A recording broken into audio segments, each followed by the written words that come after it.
inert demonstrator gun here. It's a solid piece of plastic. We use it to talk a little bit about grip. The idea of a good grip on a firearm, defensive shooting, target shooting, any good grip, is really all about getting as much contact with the firearm as we can. What we want to do is get as much of a 360-degree contact around that grip area with one hand, if that's all we have, preferably with two hands, maximizing our contact area, keeping that grip as high as we can. So remember, with a real gun, the action of a semi-automatic pistol is going to be up here. With a revolver, generally where we grip the gun is also below the area where the recoil is going to be generated.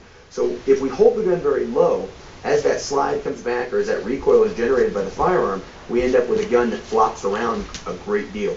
Instead, we're going to hold the gun up as high as we can. When we do that, it naturally puts our trigger finger up in that position up here on the frame where we want it until we're ready to shoot.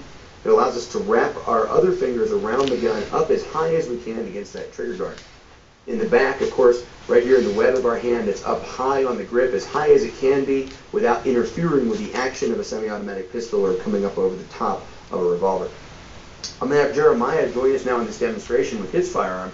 As he comes through the ready position and extends one-handed grip first, what you'll see is that his thumb is high, creating a gap here.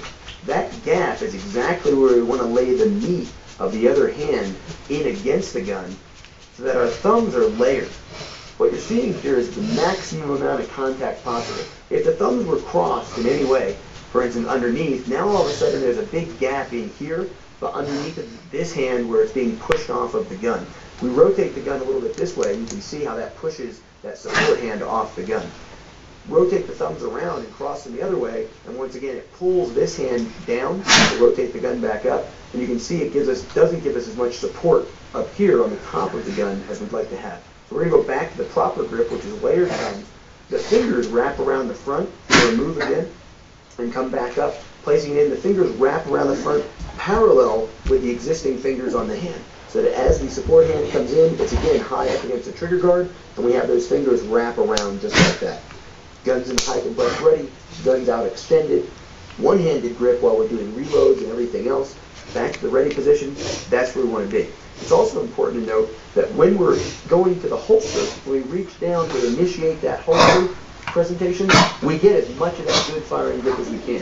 Fingers wrapped around, gun held high in the web of the hand, trigger finger already placed where it's going to be on the frame when that gun comes up out of the holster, so that we're naturally in this position as we come through the ready position and into our extension. Back to the ready position, and then back into the holster. Go through that entire process now, Jeremiah. We're going to react to a threat. He's going to reach back, get as much of his good firing grip as he can, come up through the ready position where it becomes a two-handed supported grip, and extend parallel with and in his line of sight. That's the good grip for efficient recoil management and efficient use of the combat-focused shooting principles to get combat-accurate hits and end your critical dynamic incident as fast as possible.